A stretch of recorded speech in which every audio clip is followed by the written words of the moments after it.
देश में आम चुनाव चल रहे हैं और इस वक्त हम मौजूद हैं उत्तर प्रदेश के महाराजगंज में।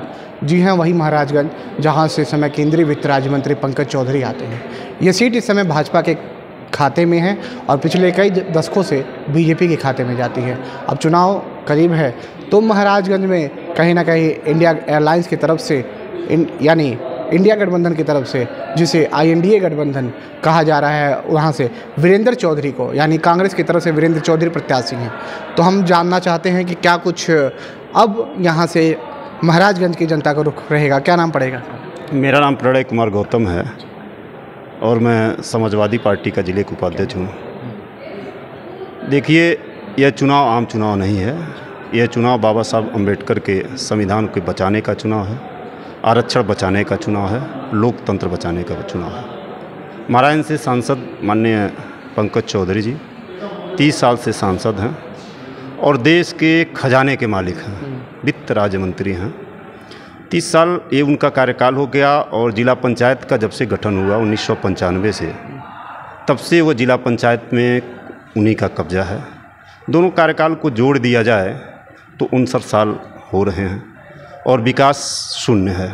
महाराजगंज में केंद्रीय विद्यालय नहीं है, महाराजगंज में विकास कहीं दिखता ही नहीं है। व्यक्तिगत विकास उन्होंने किया, वह उनके ठेकेदार गोरखपुर से आए हुए हैं। जिला पंचायत में जितनी नियुक्तियां हुई हैं, 3 को छोड़ दिया जाए तो बाकी गोरखपुर, बस्ती, देवरिया के हैं।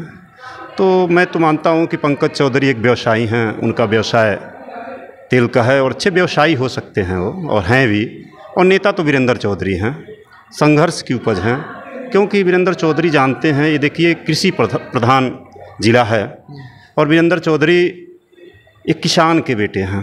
उनका संघर्षों से नाता रहा है और कई पीढ़ियों से अगर उनका देखा जाए तो महाराजगंज की उपज हैं, महाराजगंज पैदा हुए वो नेता हैं, संघर्ष किए हैं। तो मैं इस वक्त मैं मानने को तैयार हूँ कि इस बार महाराजगंज की जनता किसी मुद्दे पे नहीं जाने वाली। ये लड़ाई महाराजगंज के बेटा और बाहरी बनाम होने जा रहा है। आपने व्यवसायी कहा पंकज चौधरी को, तो व्यवसायी होने के साथ साथ क्यों इतनी बार से तो पंकज चौधरी यहाँ से लगातार जीतते आ रहे हैं, अगर व्यवसायी आप उन्हें बता रहे हैं तो? देखिए, महाराजगंज में आपको बताया कि भोली भाली जनता है। माननीय पंकज चौधरी साहब कभी अपने नाम पे वोट नहीं मांगा, कभी अटल जी के नाम पे, राम मंदिर के नाम पे, मोदी जी के नाम पे और योगी जी के नाम से।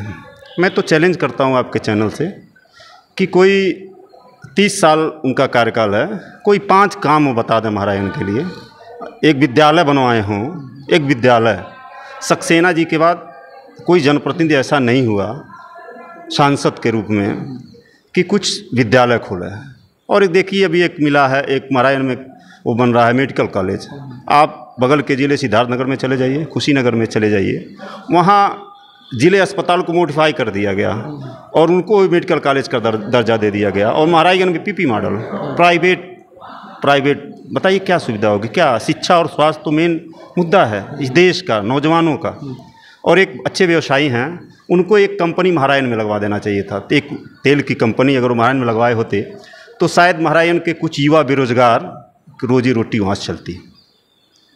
तो क्या लगता है कि कहाँ से पंकज चौधरी इतनी बार से सांसद रहे, लेकिन आप 5 काम गिनाने की बात कर रहे हैं, तो क्या समाजवादी पार्टी की कौन सी 5 कमियां यहाँ से अगर आप गिना दीजिए कि 5 कमियां रही हैं आपके मुताबिक? देखिए, मैं आपको बताया ना, ध्रुवीकरण जो होता है, मैं आपसे बताया कि वह कभी अपने नाम पे नहीं वोट जीते हैं।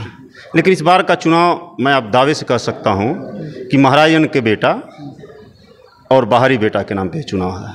क्या स्थानीय मुद्दा है महाराजगंज में? महाराजगंज का विकास, स्थानीय विकास, क्योंकि हम घर से निकलते हैं तो अच्छी सड़क चाहिए, अच्छे विद्यालय चाहिए और स्वास्थ्य की अच्छी व्यवस्था होनी चाहिए। मोदी सरकार तो कह रही है कि हम प्रतिदिन लगभग 33 किलोमीटर से ज़्यादा सड़क बना रहे हैं। उत्तर प्रदेश सरकार लगातार विकास करी, तो फिर सड़क क्या लगता है महाराजगंज तक कभी नहीं पहुँच पाया?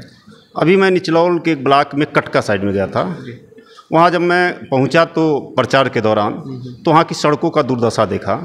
तो लोगों ने ये बताया कि 10-10 बार माननीय मंत्री जी के पास हम लोग गए, लेकिन सड़क का हाल देख लीजिए, सड़क की वही हाल है। मेन सड़क आप देखेंगे, मेन सड़कों पे आप चल सकते हैं, बेहतर सुविधा मेन सड़क, लेकिन लिंक रोड पे आप जहाँ जाएंगे तो सड़क अपने आप को दिखाई देगी, आपको गड्ढे में तब्दील है। गड्ढा मुक्त तो योगी जी बार बार कह रहे हैं। नहीं, वो तो सारे बजट को अपने पास जांच हो जाए उनके मंत्री का तो पता चल जाए उनके मंत्री जो हैं वो क्या होता है, वो उनके मंत्री हैं लोक निर्माण मंत्री।